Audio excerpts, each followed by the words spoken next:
এবার আমার নবী যখন নূর মুবারক আদম আলাইহিস সালাম থেকে ট্রান্সফার হতে হতে বাবা আব্দুল্লাহ থেকে মা আমিনার রেহেমের মধ্যে যখন আসেন, তখন ওই যে মিনহা খালাকনাকুম ওয়া ফিহা নুঈদুকুম ওয়া মিনহা নুখরিজুকুম তারাতান উখরা, ওই মদিনার মাটি মুবারক, যেই মাটি মাওয়াহিবের বাদানিয়া বলতেছেন এটা মাটি না, হিয়া কলবুল আর এটা জমিনের দিল, নূরুহা এটা জমিনের নূর, ওয়া বাহাউহা এটা জমিনের বাহা, এটা আলোক উজ্জ্বল, সেটা নূর।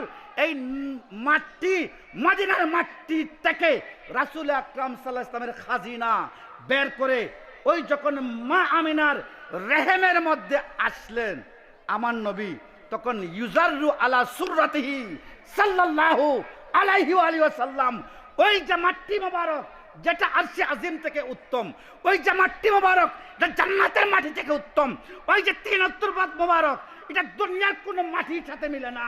এটা কি রে বাবা? এটা হচ্ছে নূরুন আলা নূরুন নূর।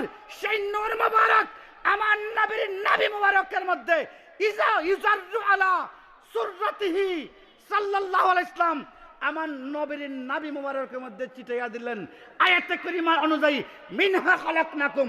এই আয়াতের বাবার তো ঠিক রয়ে গেল, রাসূল আকরাম সাল্লাল্লাহু আলাইহি ওয়াসাল্লাম সৃষ্টির প্রথম নূর, জন্মতে আমার নবী জিসমানিতেও নূর, সেটা নূর এদিক থেকেও নূর ওই দিক থেকেও নূর, আমার নবীর জিসমানীয় নূর প্রমাণিত হয়ে গেল।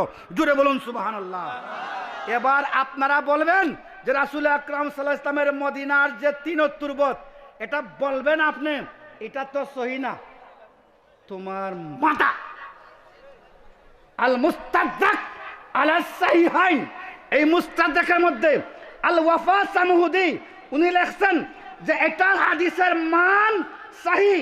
এখানের মধ্যে মুস্তাদরাক আলা সাহিহাইন দেখেন, মিডিয়ার বাইরে যারা আছেন এই কিতাবটা জুম করে দেখিয়ে দেন, যারা আমার রাসূল আকরাম সাল্লাল্লাহু আলাইহি ওয়াসাল্লামের নূরানিয়তকে অবব্যাখ্যা করে, সিরাজনগর দরবারকে যারা মাটির ব্যবসা করেন এই কথা বলতে পেরেছে, তাদের মুখে আজকের আঞ্জুমান সালিকিন মিরপুর আঞ্চলিক শাখার পক্ষ থেকে তত নিক্ষেপ করি, ঠিক কিনা না?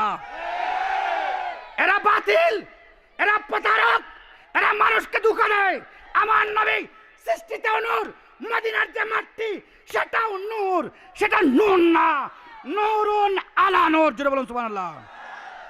এবার মিনহা খালাকনাকুমের তাফসীর,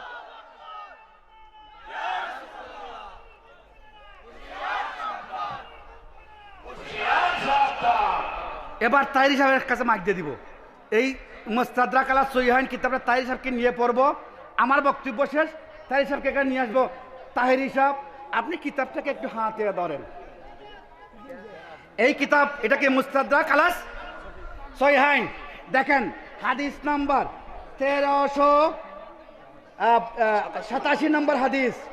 এই হাদিসের মধ্যে বলতেছেন, এই যে দেখেন কালা, কথা বলি না, কালা মাররান নবী সাল্লাল্লাহু আলাইহি ওয়াসাল্লাম বিজানাজাতি ইনদা কবরিন ফাকালা কবরু মান হাযা, ক্বালু সাহাবায়ে কেরাম বললেন ফুলানুল হাবশি ইয়া রাসূলুল্লাহ, একটা হাবশির কবর আমরা খনন করছি। ফাকালা রাসূলুল্লাহ সাল্লাল্লাহু আলাইহি ওয়াসাল্লাম, আল্লাহ রাসূল বললেন লা ইলাহা ইল্লাল্লাহ, লা ইলাহা ইল্লাল্লাহ সিকা মিন আরদিহি ওয়া সামাইহি ইলা তুরবাতিহি আল্লাতী মিনহা খুলিকা, ওই জায়গা যেই জায়গা থেকে আল্লাহ তাকে সৃষ্টি করেছে, মিনহা বলেন মিনহা খালাকনাকুম ওয়া ফিহা নুঈদুকুম। আমার নবী বললেন সেই জায়গা থেকে, যেই জায়গা থেকে সৃষ্টি হয়েছে সেই জায়গায় আবার তাকে দাফন করা হচ্ছে। জোরে বলুন সুবহানাল্লাহ।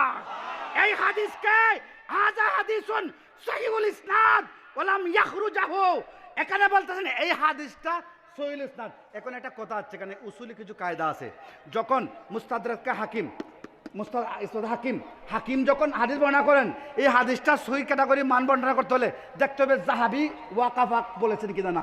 এখন দেখেন এই যে হাদিস 1387 নম্বর হাদিসের মধ্যে ওয়াফাকাহু জাহাবি ফি তালখিস, অতএব বাপের কোনে বেটা নাই, কবর থেকে কবর মৃত্যু হয়ে কবর থেকে যদি আবার পুনরুত্থান হয় এমন কোন বাপের মাই বেটা নাই, এমন কোন মায়ের সন্তান জন্ম নেয় নাই। এই হাদিসকে যে হাদিস জাহাবি হাদিসের মধ্যে জাহাবি ইত্তেফাক করেছেন, যিনি সনদ বিশারদ জাহাবি, তিনি বলেছেন এখানে কি লিখেছেন ওয়াফাকাহুজ জাহাবি, জাহাবি হাদিসের উপর ওয়াফাকা করেছেন, মুওয়াফাকা করেছেন, মুওয়াফিক হয়েছেন। এটার উপর উনি কি করেছেন, হাদিস সহিহ হওয়ার ব্যাপারে সম্মতি দিয়েছেন। অতএব আমার মাটি কবরের মাটি আর রাসূলের মদিনার তুরবত তিনত কি এক নি? আরে তোমার আমারটা পদা পচা কাদা মাটি, আমার রাসূলের এই মাটি তিনত মুবারক জান্নাতের মায়ের তাসনিম দ্বারা 5000 বার গোসল করে ওই মাটিকে পাঠাইয়া নূর থেকে নূর অনু পরমাণু আরো বিকশিত করে আরো কিরণওয়ালা নূরানি করে আল্লাহ পাক রব্বুল আলামিন আবার ওই মদিনার মধ্যে রেখে দিয়েছেন। ইমাম মাওয়াহিবুল আদনিয়া বলেন ইয়া কালবুল আরদ, এটা কি इस जमीन का दिल है, नूरुहा ए नूर है, ए की नूर। আরে বাবা ইমামে মাওয়াহিবুল আদনি কাস্তালানি নূর বলতেছেন, জারকানি নূর বলতেছেন, আইম্মা মুস্তাহিদিন এটাকে নূর বলতেছেন। তোমার এত হেডাম ফাইলাই হইতে কি বাবা, এত হেডাম কোথায় পাইছো? এই তাহিরিকে আমি ওই যেমন একে দেখছি যে ওই যে লাইভ করে কয় তাহিরিও থাকবে না, এই তাহিরি কি সহিহ হাদিসের বিরুদ্ধে দিতে পারবে? পারবে? নেন। আসসালামু আলাইকুম ওয়া রাহমাতুল্লাহি ওয়া বারাকাতুহু। তোমার মাটি আমার মাটি আর মদিনার নবী রাসূল আকরাম নবী মুবারককে যেটা ছিটাইয়ে দেওয়া হয়েছে যে তিন তুরবত, এটা তোমার আমার মতো না, জান্নাতের মাটি থেকে উত্তম, আরশে আজিম থেকে উত্তম। আরে আল্লাহর সৃষ্টির মধ্যে রাসূলের সৃষ্টির পরে আরশে আজিম সবচেয়ে উত্তম, আর সেই উত্তম থেকে আরশে আজিম থেকে যদি রাসূলের মদিনার তিন তুরবতে মোস্তফা যদি উত্তম হয়, তো তোমার মাথায় কি ফুকে ধরছে? কি ফুকে ধরছে? উলু ফুকায় ধরলে উলু ফুকার ফই যখন উঠে তখন ফইরার কাজে লাগে, ওইটা মারা যায়। ওইটা কি মারা যায়? সাবধান, সিরাজনগর দরবারকে বিতর্কিত করার চেষ্টা করবেন না। অপচেষ্টা করলে সেই বিষ দাঁত ভেঙে দেওয়া হবে, ঠিক কিনা না? আমি কঠোরভাবে কথা বলতে চাই, রাসূল আকরাম ইসলামের প্রথম সৃষ্টি সেটাও নূর। রাসূল আকরাম ইসলাম মাহমিনের গর্ভে যখন আসছেন সেখানে মদিনার মাটি সেটাও নূর, নূরুন আলা নূর। নবীর সৃষ্টিতেও নূর।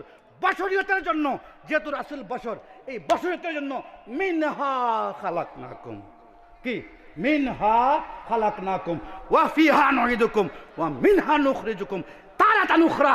যদি এটা মানা না হয়, কোরআনে কারীমকে অস্বীকার করা হয়, যদি নুতফায়ে জাকিয়া মানা না হয়, যেই নুতফা তোমার নুতফা আমার নুতফা এক, নবীর নুতফা এক না। তোমার মাটি আর নবীর মাটি নূরানি মাটি, তোমার মাটি সাধারণ মাটি। তোমার নুতফা নাপাক, নবীর নুতফা নুতফায়ে জাকিয়া, সেটা নূরুল মাকনুন। ওই নূর যেই নূর আল্লাহ প্রথম সৃষ্টি করছেন, সেই নূরকে নুতফায়ে জাকিয়া, এটা নুতফায়ে জাকিয়া হাদিসের ভাষা, সেই নুতফা আকারে মা আমিনার গর্ভের মধ্যে এসে ওই দিক থেকেও নূর, মদিনার মাটি সেটাও নূর, সেই নূর থেকে নূর। রাসূল আকরাম সৃষ্টিতে যেমন নূর, সৃষ্টির পরে বশরিয়তের মধ্যে তাকলিকে বশরিয়তের মধ্যে মদিনার যে মাটি সেটাও নূর। একদিকে কুরআনের আয়াতের স্বীকৃতি দিল, অন্যদিকে রাসূলের নূর আনিতে প্রমাণিত হয়ে গেল। সবাই বলেন আল্লাহু আকবার, আর বলেন আল্লাহু আকবার। অপব্যাখ্যা করে এই মুখকে, সিরাজনগরের মুখকে দাবিয়ে রাখার মতো শক্তি বাংলার জমিনে নয়, বিশ্বের জমিনে এমন কোন শক্তির জন্মই হয় না। জান দিব তো রাসূলের হাদিসের অবমাননা করতে দিব না, জান দিব তো রাসূলের নূরানিয়তের প্রমাণে আমরা সব সময় ছিলাম উপরে, এখনো আছি সেইভাবে। রাসূলের মানকে ছোট করতে খাটো করতে দেওয়া হবে